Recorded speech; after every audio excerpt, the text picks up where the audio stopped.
Example के लिए आपके यहाँ पे 10 या 12 यूनिट आपके बेच दिए जाते हैं, ठीक है। तो आपको जो यूनिट बेचा गया उसका जो पैसा आया वही आपके अकाउंट में आ जाता है। यही कॉन्सेप्ट होता है इसका। तो ऐसे में अगर आप ज़्यादा रिस्की फंड में इन्वेस्ट कर देते हो और मार्केट उस समय ज़्यादा वोलेटाइल होती है, आपका फंड नीचे आ गया है, तो इस समय अगर भाव गिरा तो आपका ज़्यादा यूनिट बेच दिया जाएगा, जिसकी वजह से आपके पैसे जल्दी खत्म हो जाएंगे।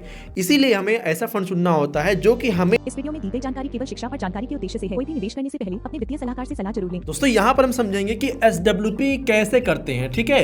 लेकिन उससे पहले मैं आपको एक चीज़ बताने वाला हूँ। आज मैं ऑफिस जा रहा था तो मेरे सामने से एक लड़का जा रहा था, वो भी लगभग ऑफिस ही जा रहा था मेरे ख्याल से, और बाइक से बहुत तेज़ी से जा रहा था। तो एक अंकल जी क्रॉस कर रहे थे, उनकी उम्र लगभग होगी 55-60 के आसपास उनकी उम्र रही होगी।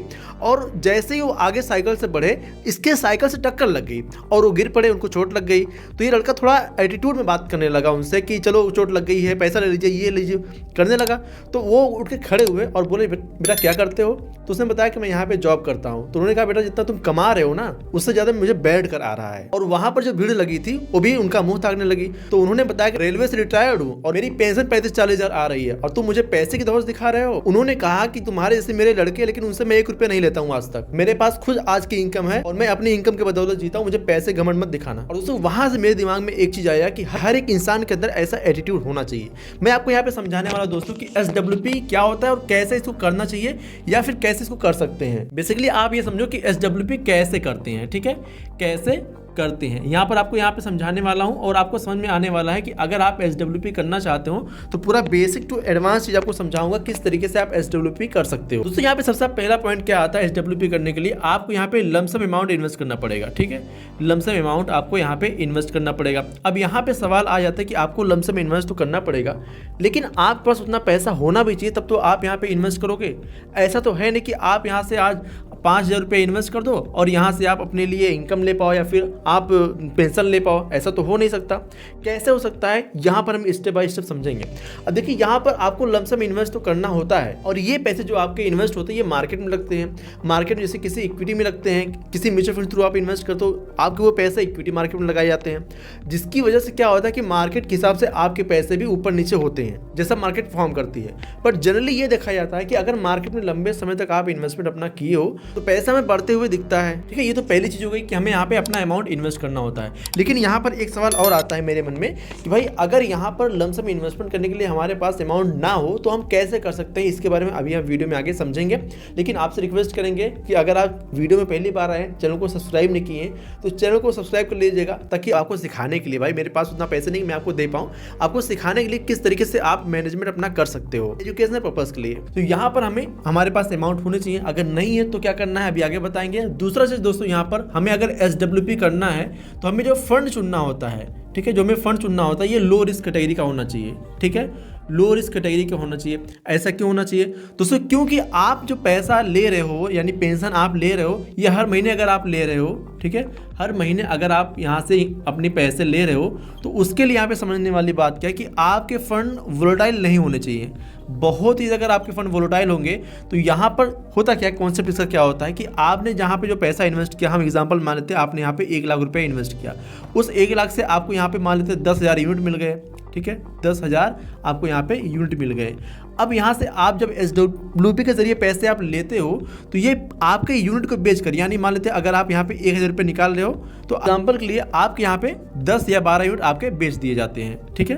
तो आपको जो यूनिट बेचा गया उसका जो पैसा आया वही आपके अकाउंट में आ जाता है। यही कॉन्सेप्ट होता है इसका। तो ऐसे में अगर आप ज़्यादा रिस्की फंड में इन्वेस्ट कर देते हो और मार्केट उस समय ज़्यादा वोलेटाइल होती है, आपका फंड नीचे आ गया है, तो इस समय अगर भाव गिरा तो आपका ज़्यादा यूनिट बेच दिया जाएगा, जिसकी वजह से आपके पैसे जल्दी खत्म हो जाएंगे।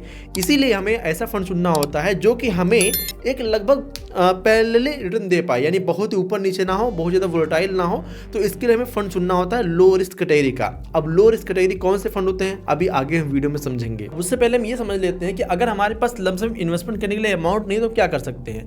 दोस्तों इसके लिए आप यहाँ पे SIP के जरिए अमाउंट जोड़ सकते हो, ठीक है। SIP के जरिए आप अमाउंट जोड़ सकते हो। ऐसा क्यों? देखिए आपके पास यहाँ पे लमसम इन्वेस्टमेंट करने का अमाउंट नहीं है, तो आप यहाँ पे 100 रुपये से या फिर 5,000 रुपये से या फिर 2,000 रुपये से, जितना भी आपके पास इकट्ठा पैसा हो पा रहा है महीने का, आप अपने रिटायरमेंट के लिए आप प्लान कर सकते हो, आप इसको इन्वेस्ट कर सकते हो। ठीक है, आप इन्वेस्ट करके अपना कॉर्पस बना सकते हो। अब देखिए आपने अपना पैसा इसको इन्वेस्ट कर दिया, हम मान लेते आपने शुरू किया अपने 20 साल की उम्र से आपने शुरू कर दिया, और यहाँ पर आपने 30 साल तक अपना इन्वेस्टमेंट जारी रखा है SIP में। ठीक है, तो आप अपना यहाँ पे मोटे मोटा एक कॉर्पस बना लिए होंगे। अब उस कॉर्पस को आप SWP में कन्वर्ट कर सकते हो। ठीक है, आप जब उसको SWP में कन्वर्ट करोगे तो आपके पैसे जितना आप चाहते हो वहां से आप ले सकते हो। ठीक है, तो ये SWP के जरिए आप कर सकते हो इसको, आप SIP के जरिए अमाउंट जोड़कर। लेकिन दोस्तों यहाँ पे विड्रॉल का भी एक रूल होता है, अगर आप इस रूल के अकॉर्डिंग नहीं चलते हो तो आपको नुकसान भी हो सकता है। ये रूल क्या है आपको यहाँ पे समझना जरूरी है। देखिए जब भी आप SWP कर रहे हो ना, तो यहाँ पर आपको 8 ये रूल होता है 8% का। ठीक है, ये कौन सा रूल है? जैसे मान लेते हैं कि आपने जिस फंड में अपना पैसा इन्वेस्ट किया है, जनरली SWP करने के लिए दोस्तों यहाँ पर बैलेंस एडवांटेज फंड देखा जाता है। ठीक है, बैलेंस एडवांटेज फंड, ये क्यों? क्योंकि यहाँ पर आपको इक्विटी का, ठीक है, इक्विटी का प्लस यहाँ से आपको डेट का, दोनों का यहाँ पे एक्सपोजर देखने को मिल जाता है, लगभग 50% के आसपास, ये 50% के आसपास ये, जिसकी वजह से जो ये यहाँ पे रिटर्न होता है दोस्तों, यहाँ पर ये ऐसे आपको रिटर्न देखने को मिलता है। ठीक है, ऐसे बहुत ज़्यादा यहाँ पे वोलेटिलिटी देखने को नहीं मिलती, बहुत ज़्यादा में यहाँ पे फ्लक्चुएशन देखने को नहीं मिलता। इक्विटी हमें थोड़ा सा रिटर्न बढ़ा के देता है और डेट हमारे उसको पैरेलल बनाए रखता है, बहुत ही ऊपर नीचे नहीं जाने देता। तो जनरली देखा गया है कि पास्ट में जो बैलेंस एडवांटेज फंड है, यहाँ पर इनके रिटर्न पास्ट में जो मिले हैं लगभग 12% के आसपास है, 10%, 11%, 12% के आसपास यहाँ पे हमें रिटर्न देखने को मिले हैं पास्ट में। ठीक है, फ्यूचर कोई गारंटी नहीं होती, जो पास्ट मिला वही आपको यहाँ पे बता रहा हूँ मैं। ठीक है, इतना यहाँ पे रिटर्न देखने को मिलता है। अब यहाँ पे एक चीज़ है जो मैंने आपको बताया कि आपको यहाँ पे 8% वाला रूल याद रखना है। अब जैसे कि आपको यहाँ पे 12% का यहाँ पे पास्ट में रिटर्न मिला है, उस हिसाब से अपना देखते हैं हम एग्जाम्पल के लिए, तो हमें ये रिटर्न मिला और हम यहाँ पे इतना ये विड्रॉल करें तो हमारा लगभग ये 4% हमारा शेष हो गया ना, ये 4% हमारे जो इन्वेस्टमेंट अमाउंट है उसमें जुड़ता रहेगा। ठीक है, मार्केट हिसाब से उसमें पैसे जुड़ता रहेगा, जिसकी वजह से हमारे पैसे जल्दी खत्म नहीं होंगे, हमारे पैसे बढ़ते भी रहेंगे और हमें जो हम यहाँ पे चाहते हैं हमारा अमाउंट घर खर्च के लिए हमें निकालता रहूंगा मैं, तो मैं अपने इन्वेस्टमेंट से वो पैसा भी निकालता रहूंगा अपनी जरूरत के हिसाब से। और साथ में दोस्तों मैं आपको एक चीज़ बता दूं, जो आप अमाउंट चुनते हो ना ये एडजस्टेबल होता है। मतलब अगर आप आज 1 लाख रुपए निकाल रहे हो, ठीक है, अपने इन्वेस्टमेंट से, अगर आपको आगे जरूरत और हो जाती है, अगर आप 2 लाख रुपए निकालना चाहते हो तो वो भी ले सकते हो, अगर आप 50,000 निकालना चाहते हो तो वो भी निकाल सकते हो, अगर आप 20,000 निकालना चाहते हो तो वो भी निकाल सकते हो।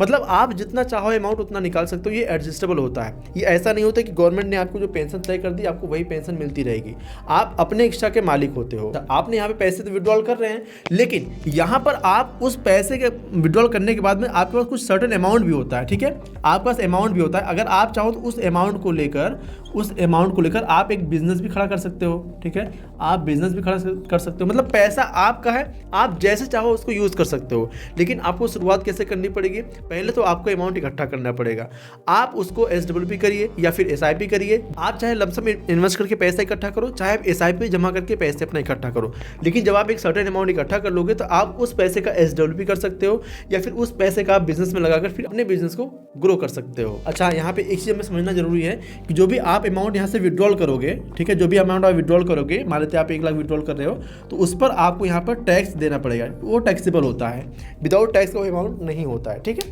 तो हमें ये समझकर अपना इन्वेस्टमेंट करना चाहिए। आई होप आपको समझ में आया होगा कि अगर आपको SWP करना है तो उससे पहले आपके पास कुछ अमाउंट होना चाहिए, उसको आप इन्वेस्ट करके अपने पैसे आप विड्रॉल करोगे। ठीक है, और अगर आपके पास पैसे नहीं है तो आप SIP के जरिए पैसे जोड़कर आप एक अपना अमाउंट बनाओगे, उससे आप अपना विड्रॉल करोगे। तो अगली वीडियो में बात करेंगे कि SWP के लिए फंड कैसे चुनते हैं, और साथ में अगर हम कितना पैसा अपना इन्वेस्ट करें तब जाके हम अपना SWP के जरिए अमाउंट ले पाएं, उसके बारे में अगर आपको जानना है तो मैंने यहाँ पे एक वीडियो लगा दूंगा। अगली वीडियो हमारी इसी पे आने वाली है, वीडियो आपको यहाँ पे देखने को मिल जाएगी। अगर आप थोड़ा दिन बाद वीडियो को देख रहे हो, 2-4 दिन बाद, तो आपको यहाँ वीडियो देखने को मिल जाएगी।